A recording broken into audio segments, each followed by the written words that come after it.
میرے محترم دوستوں، میرے بھائی اور میرے بزرگوں اور میری بہنیں، تو الطائبون کو سن لیا، عابدون کو سن لیا، حامدون کو دو دن سے آپ سن رہے ہیں۔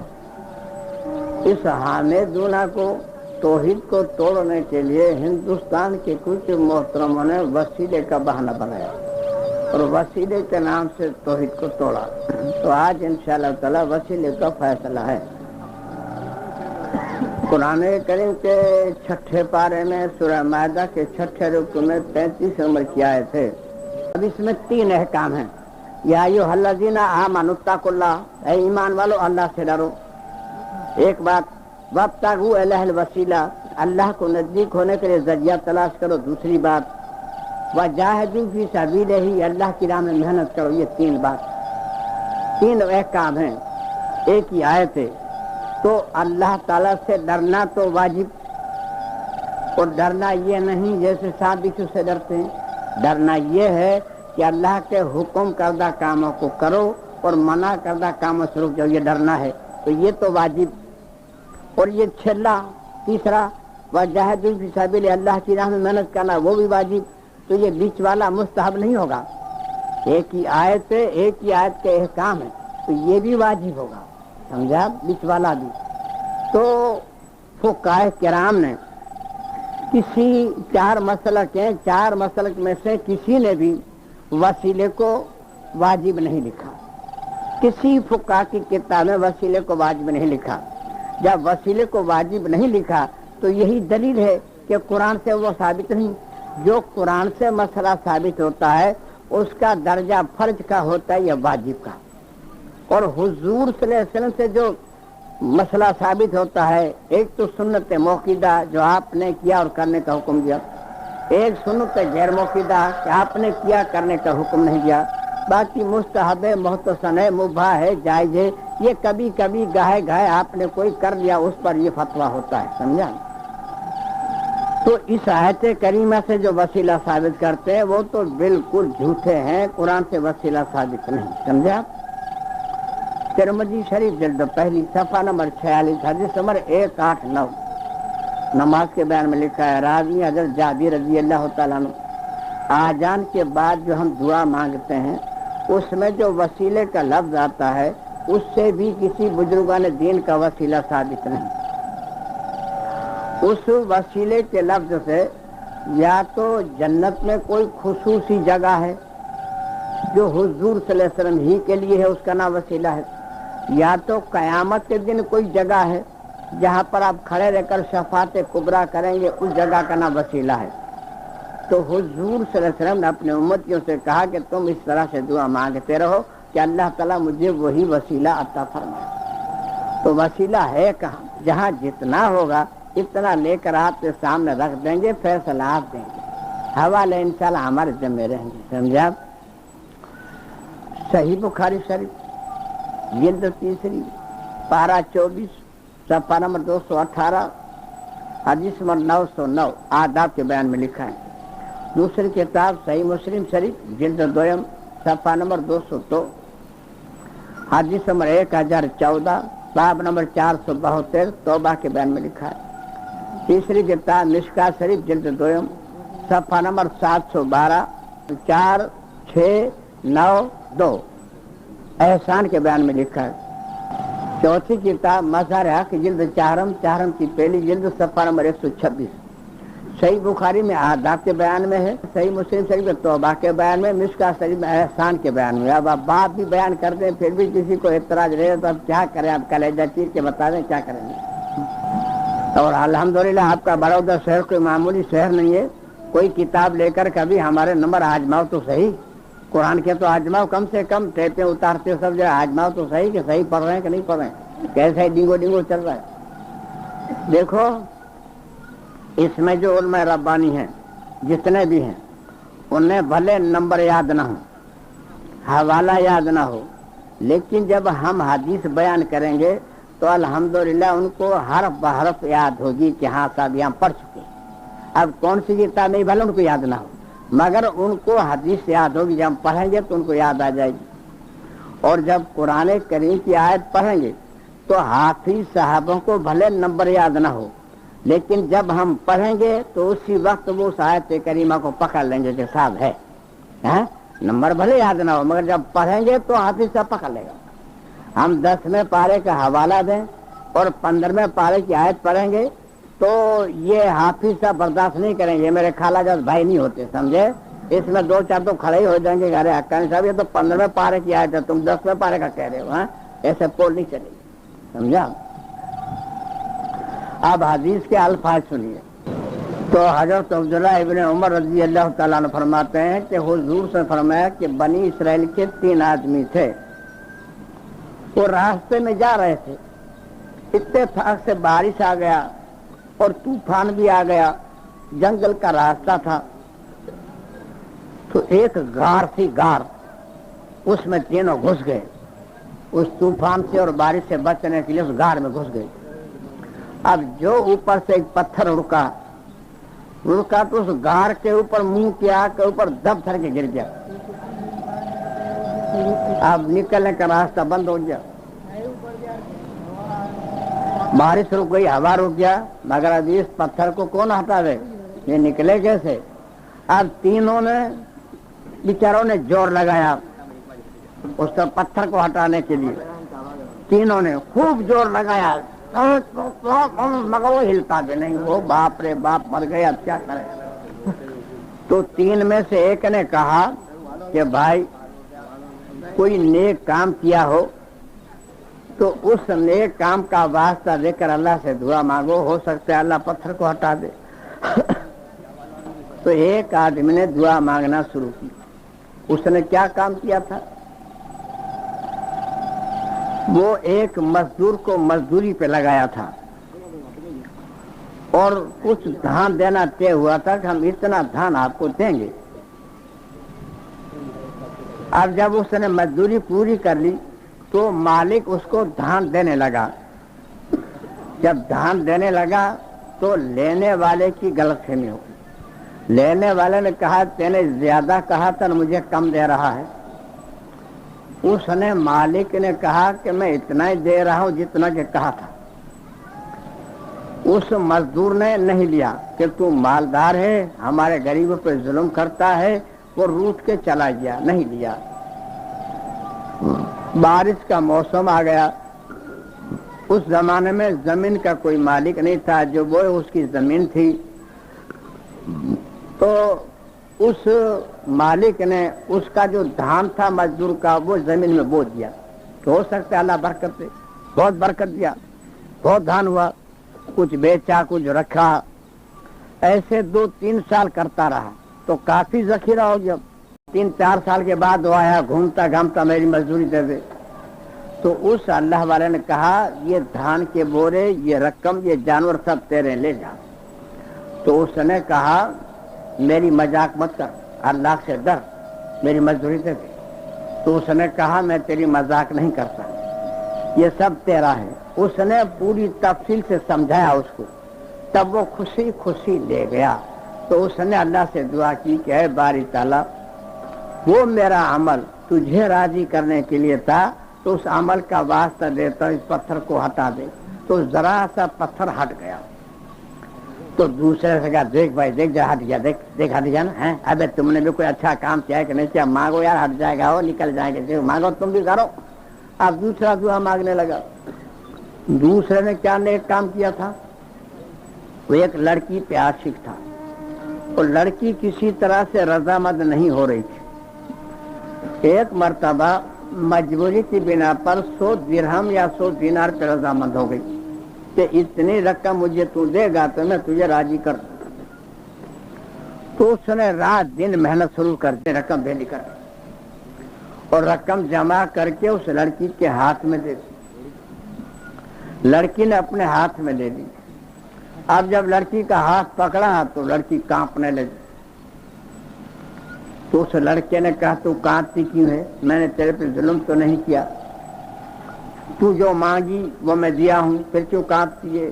تو لڑکی نے کہا میں اللہ سے ڈرتی ہوں۔ تو اب یہ بھی کانپنے لگا اور کہا کہ تو چلی جا، اس کو چھوڑ دیا اور رقم بھی دے دیا، یہ رقم بھی تو لے جا اور اللہ کے واسطے چلی جا، یہاں سے جا۔ وہ رقم بھی لے گئی اور چلی گئی. تو اس نے کہا باری تعالیٰ وہ میرا عمل تجھے راضی کرنے کے لیے تھا تو اس عمل کا واسطہ دے تو اس پتھر کو ہٹا دے. پتھر ذرا سا ہٹ گیا. اب اس میں سر ڈالتے ہیں مگر ذرا کسر رہ گئی. تیسرے سے کہا بابا تم بھی ماں یار تینے بھی کچھ دیکھ کام کیا ہے دنیا میں کہ نہیں یار دیکھ اب ہٹ جائے گا نکل جائیں گے. اب تیسرے نے دعا مانگی. اس نے کیا نیک کام کیا تھا؟ وہ بکریوں کو چروایا تھا اور بکریوں کو چرا کے جب آتا تو بکریوں کا دودھ دو کر پہلے اپنے ماں باپ کو پلاتا اس کے بعد اپنے بچوں کو پلاتا. یہ اس کا رویہ تھا. ایک دن بہت دور نکل گیا بکریوں کو چرانے نے. جب دودھ دو کر آیا تو اس کے بوڑھے ماں باپ سو گئے تھے. دونوں سو گئے تھے. اب ان کے سرانے دودھ لے کے کھڑا ہو گیا. اب اس کو جگانا مناسب نہیں سمجھا. چھوٹے چھوٹے اس کے بچے تھے. ابا کے پیروں میں لپکنے لگے ابا دودھ پاؤ ابا دودھ پاؤ. اس نے کہا جب تک میرے ماں باپ نہیں پئیں گے تم کو نہیں پلاؤں گا. وہ بچے اسی طرح بلک بلک کے سو گئے نہیں پلایا. اور ماں باپ کو اٹھانا بھی مناسب نہیں سمجھا. جب ماں باپ باجاتے خود اٹھے تو ان کا ہاتھ منہ دھلایا ان کو دودھ پلایا اس کے بعد بچوں کو دودھ پلایا. تو اس نے کہا باری تعالیٰ وہ میرا عمل اگر تجھے راضی کرنے کے لیے تھا تو اس عمل کا واسطہ دیتا ہوں کہ اس پتھر کو ہٹا دے. تو پتھر ذرا اور ہٹ گیا تو ایک آدمی کے نکلنے کی جگہ ہو گئی اور ایک ایک کر کے تینوں آدمی نکل گئے. یہ حضور صلی اللہ علیہ وسلم نے ایک گزرے ہوئے زمانے کا واقعہ بیان کر دیا کہ اس طرح سے واقعہ ہوا تھا. یہ نہیں کہا کہ اس طرح سے تم دعائیں مانگو. ایک بیان کر دیا. اور حضور صلی اللہ علیہ وسلم کی زبان مبارک سے نکلے ہوئے الفاظ پر ہی فقہاء کرام کا فتویٰ ہوتا ہے کہ اس کا درجہ کیا ہے اور اس کا میزان کتنا ہے. یہ فقہاء کرام نے اس کا میزان باندھا.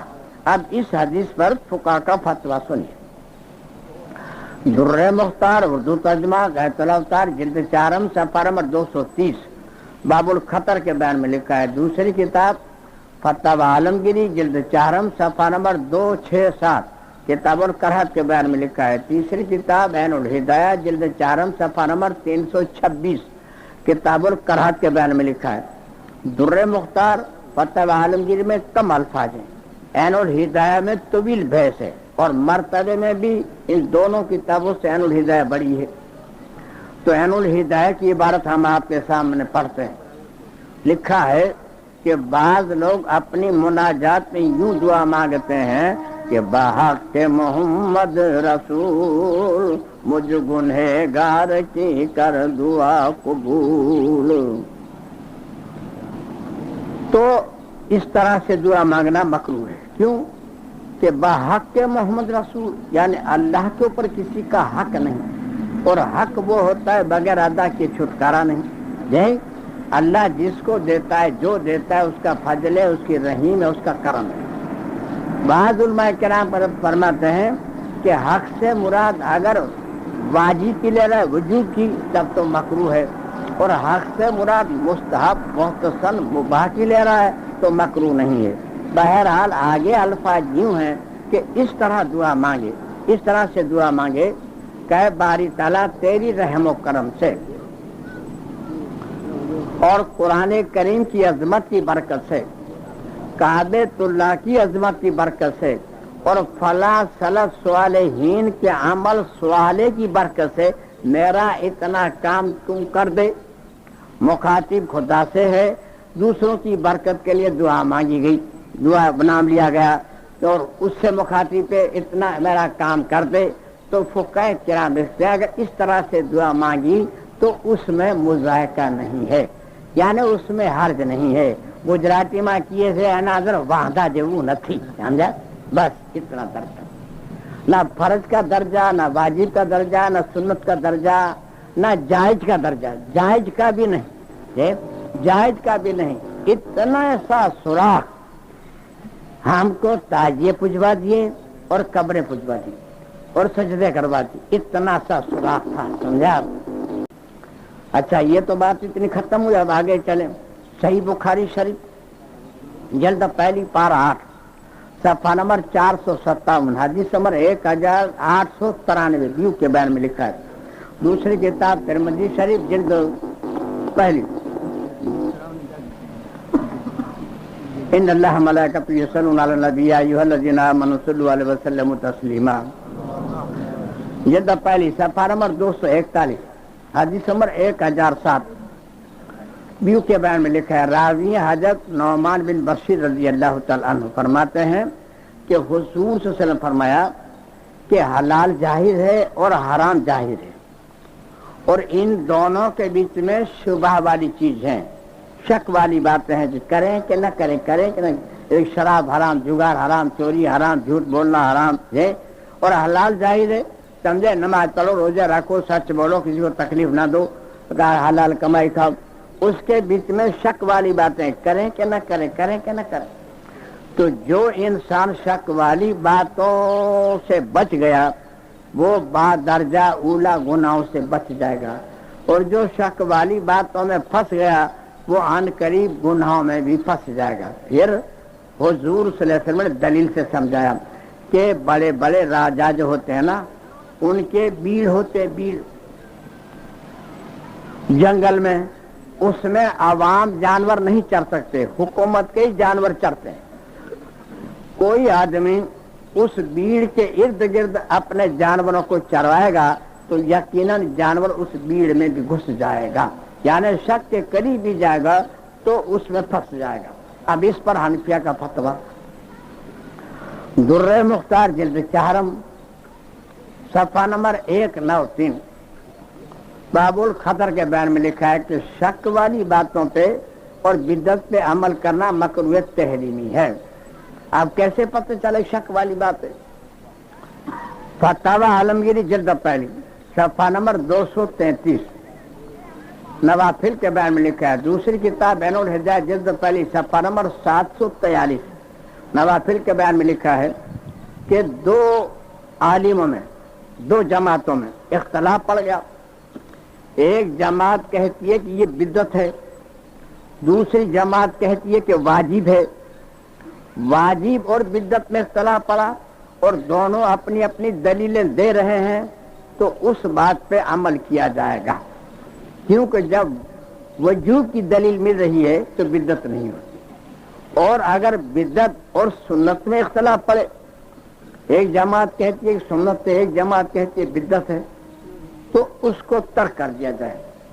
کیوں کہ اگر سنت ہوگی بھی تو غیر موقیدہ ہوگی، جس کو نہیں کرنے سے کوئی گناہ نہیں، اور بدعت ہوگی تو ہم پھنس جائیں گے. سمجھا؟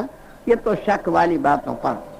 اب جو اوپن باتیں ہیں اس پہ سمجھنے کا ہے. قرآن کریم کے 5ویں پارے میں سورہ نساء کے 8ویں رکوع میں 59 نمبر کی آیت ہے. یا ایھا الذین آمنوا اطیعوا اللہ واطیعوا الرسول واولی الامر منکم. اے ایمان والو، اللہ کی بات مانو، اللہ کے رسول سے بات مانو، اور تمہارے میں جو صاحب حکومت ہے ان کی بات مانو. فَإِن تَنَازَعْتُمْ فِي شَيْءٍ فَرُدُّوهُ. اور تمہارے میں کوئی ناسمجھی ہو جائے، کوئی غلط فہمی ہو جائے، کوئی اختلاف پڑ جائے، کوئی تو میں ہو جائے، پھر کیا کرو گے؟ آگے فرمایا اِلَّا اللَّهِ وَالرَّسُولِ إِن كُنتُمْ تُؤْمِنُونَ بِاللَّهِ وَالْيَوْمِ الْآخِرِ. تو اس بات کو جس میں آپ کی ناسمجھی ہو گئی، غلط فہمی ہو گئی ہے، اس بات کو اللہ اور اس کے رسول صلی اللہ علیہ وسلم کی طرف لوٹا دو. وہاں سے جو بھی حکم ملے بغیر چوں چاں کیے مان لو. اللہ پر اور آخرت پر ایمان رکھتے ہو تو اتنا کرو. ذالک خیر و احسن تاویلا. یہ کام بھی اچھا اور اس کام کا انجام بھی اچھا ہے نا بھیا. بالکل صاف ستھری بات، اس میں کوئی ایچ پیچ کی بات نہیں کہ بیچارہ کوئی ان پڑھ آدمی نہ سمجھ سکے. اب ہمارے میں دو جماعتیں ہو گئی.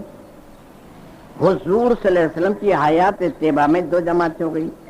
ایک جماعت لا الہ الا اللہ محمد رسول اللہ صلی اللہ علیہ وسلم کلمہ پڑھتی ہے اور قرآن اور حدیث کے خلاف عمل کرتی ہے اور اس کو فخر سمجھتی ہے، عجیب کھوپڑی کی جماعت ہے.